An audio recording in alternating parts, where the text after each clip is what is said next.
We also researched the Google Maps API, the Application Program Interface.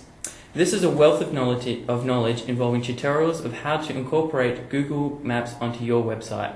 Because we were looking at incorporating this on our server, we looked for this useful information in regards to our project.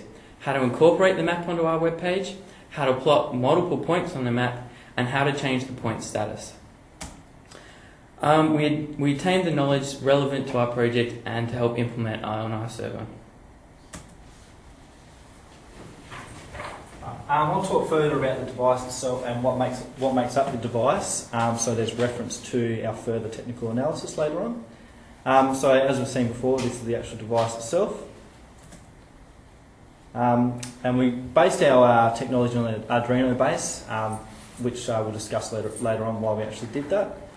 This module actually contains a processor, memory, power connections and USB connection interface with programming and whatnot. It also allows for numerous pins to provide I/O access between each shield and the base processor. Just quickly, we'll mention the word shield a lot in this presentation, and we're actually referring to a PCB which interfaces the actual component to the individual components and the main board processor. On top of the current red PCB here, we have a GPS shield.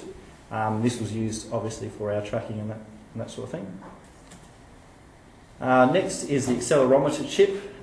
This provides us with three-dimensional space accelerometer data, X, Y and Z axes. Next is the XB wireless kit. Because our goal was to make this device a portable device, we had to simulate the wireless communication somehow, and we did this through the XB technology. Next is the battery. Obviously, to take it away from the wall plug and to get it fully portable, we required a portable battery to keep the thing charged for the time. This device uses about 115 milliamps in full operation mode, and when in the sleep mode it can reduce that consumption down to about 50 milliamps. Because we're using 1100 milliamp hour battery, this in full operation gives us about 6 hours of battery life, and then when we're actually utilising the power saving techniques, we can get about 10 hours out of it. The next device is the actual charger shield, which also provides us with the interface for the battery and the actual device. See one of those white plugs. And this allows us to charge the batteries. Next is the micro SD shield. This allows us to, when doing our testing, we're able to write the raw data onto the SD card and take the SD card and then run the simulations on the computer. So we're able to use raw data rather than relying on the wireless communication link, which can be quite corruptive at sometimes.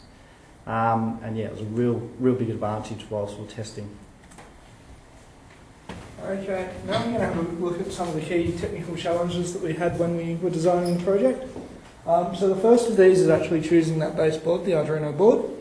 We decided to go with the Arduino because it uses the AT-Mega328, and then the Arduino specification is how all of that interacts with it. The board's quite fast for prototyping, as Grant was showing before. All the shields can be packed up. It's very expandable as well, so you can quite easily add features and take them away. The other big advantage of the Arduino Arduino hardware is all of the hardware is open source. That means when we come to do a custom PCB board design later, we've got all the details we need on how it was done, and we can apply it as needed. In terms of the Arduino shields, they did allow us to easily do our rapid prototyping. Again, all of their designs are open sourced, and they're quite readily available with plenty of support for them. Some of the issues we encountered with the Arduino software with the Arduino hardware, was on the software side in terms of integrating all of our modules. Things like some of the shields were tied to specific pinouts, so we had to make sure that we could adjust them when needed, as well as serial data conflicts between our GPS and the actual serial connection for the Arduino. The other big issue that we had was the power requirements, which is why we've had to enable sleep states on the device, which is essentially turning off the GPS or turning off the accelerometer when they're not required. In terms of our GPS difficulties, the big ones we had were our high data rates. The GPS essentially pumps out the data over a serial connection, and that then gets passed into a circular buffer. The buffer's been set up to be big enough to fit about 2 GPS data strings, meaning that we'll always be able to pull off at least one string, which will be one of the latest strings possible on the buffer. The other issue that you have with GPS is its relatively low accuracy. Outside it's got about 10 metre accuracy, but when you're inside, you're looking at almost no GPS reception to about a 30 metre accuracy. For this reason, we've enabled the buzzer on the board, meaning that if an officer's near another officer, they can hear the buzzer going off and should be able to find them that way. The other thing that we've done is made sure that our wireless transmissions are always sending. That means that we can use a directional antenna to try to track down where the officer may be and pick them up that way. On the wireless communication side of things, we've designed the board so that we can put any particular wireless communication system in. Obviously, we didn't have access to the emergency services communication systems, so we've decided to go with the ZigBee protocol implemented in an XBee module. That gives us about a 30-metre wireless transmission range, which is too short for a practical system, but the XBee protocol, the ZigBee protocol does allow for larger distances up to about 10 kilometres with larger antennas attached. The ZigBee standard gives about a 9600 bit per second transfer rate, which is more than sufficient for what we're sending over the network. We only send the latitude, longitude, and whether the unit needs help. This means that this allows us to set up a mesh-style network with multiple ZigBee modules. The XBee systems that we've used will all transmit and receive on the same frequency, which means we can encode the data together and have multiple devices set up on a mesh network so every device can work as a sender and receiver. This means we can put a low-cost network implementation in relatively quickly and easily, and works ideally in a metropolitan-style environment. We did have issues with transmission loss of the devices, so we've set the server so that it's able to determine when the device isn't actually transmitting information, and that gets flagged on the server so headquarters knows that an officer, their device isn't giving you a live reading.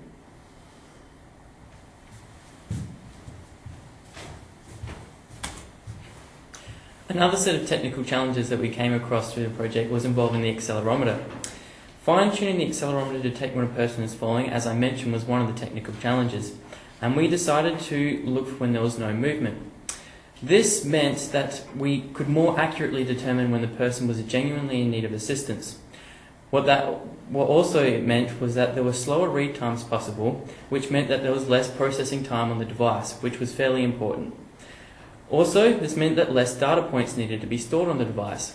Now, a data point from the accelerometer is the X, Y, and Z coordinate. We stored a few of these on the device, but had to limit how many to improve the processing time. So, the accelerometer data occasionally has large spikes in the data. To overcome this, we would store 5 data points and average those data points to reduce the spike. We would then compare 4 averages. If the averages were all the same, we knew that the officer wasn't moving and that he was in need of assistance. If the averages were varied, then the officer was moving and he was fine. Multitasking on the device was also very important. The accelerometer reads and stores to the RAM.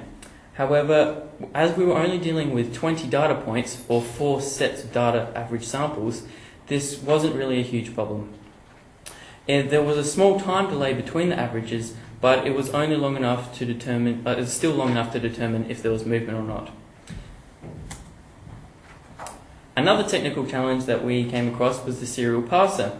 The serial parser passes code between the device and the server.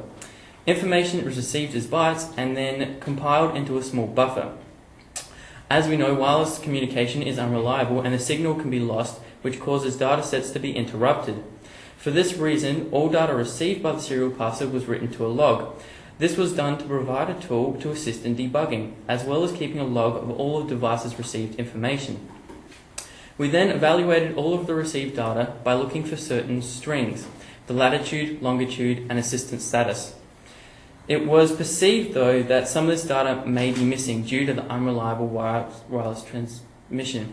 Because we perceived this, we then designed the code to determine if certain variables were missing from the transmission, and if they were missing, retrieve the previous variables that we knew, so the last known position of the officer. I'll talk about the server software technical challenges that we came across. So in our objectives, we required a real-time system that was able to carry multiple devices and illustrate a device actually calling for assistance. We researched into the products available for map technology and found two freely available ones in Google Maps and Bing Maps. We chose to go with Google Maps themselves because they have been around for a lot longer time, and they offer a lot more tutorials and examples and so forth, whereas Bing Maps hasn't been around so long. This then led into the next challenge of which programming language to use for Google Maps. Initially, we started off with Java, with a Java application which would be embedded in a web page, as we'd been taught Java throughout our entire university degree.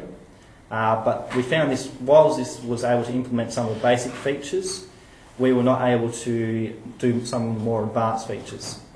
We then did some more research and found that Google Maps actually have a JavaScript API, which provides more in-depth usage of the Google Maps technology. So by implementing the JavaScript into our web page, we're able to do a lot more things by displaying more markers and so forth. Once we did that, another hurdle we found was JavaScript only allows for client-side data processing, but because we're actually taking data from the server, processing on the server and then sending to the client, we needed somehow for the server processing and the client processing to talk to one another. This was done through using PHP script. This PHP script is a hypertext pre-processing which sits on top of the HTML page, and when you load up the page, the PHP script will run and it'll work out the data, send that to the JavaScript, and the JavaScript will be able to display that data as markers on the map. By using Google Maps technology, we did run into another issue where it requires a constant internet connection. We saw this not as a major problem, as most emergency services operational centres will have internet access to their terminals. The significance of our device benefits the community largely, improves response times of the emergency services to the scene, and also improves the coordination of emergency services. This can be shown in a disaster situation where the emergency operator needs to know where all their resources are at any one location, any one time, and then by seeing that in real time on a map, they can reroute resources as they see fit, rather than relying on the radio communications and hand-drawn maps. It has a huge benefit to the individual itself by saving lives and providing peace of mind. As we know, when someone is injured, time is of the essence. So if an ambulance or the required service can get to that person within a lot shorter time than currently, we can save that life, reduce further injury and reduce any subsequent injuries that may result down the line. It also gives the employer the benefit of peace of mind. They are able to outfit their employees with this device, and they know that their employees will have rapid response to their location in a need of assistance. I'll outline some of the project strengths that we've talked about previously through our technical challenges.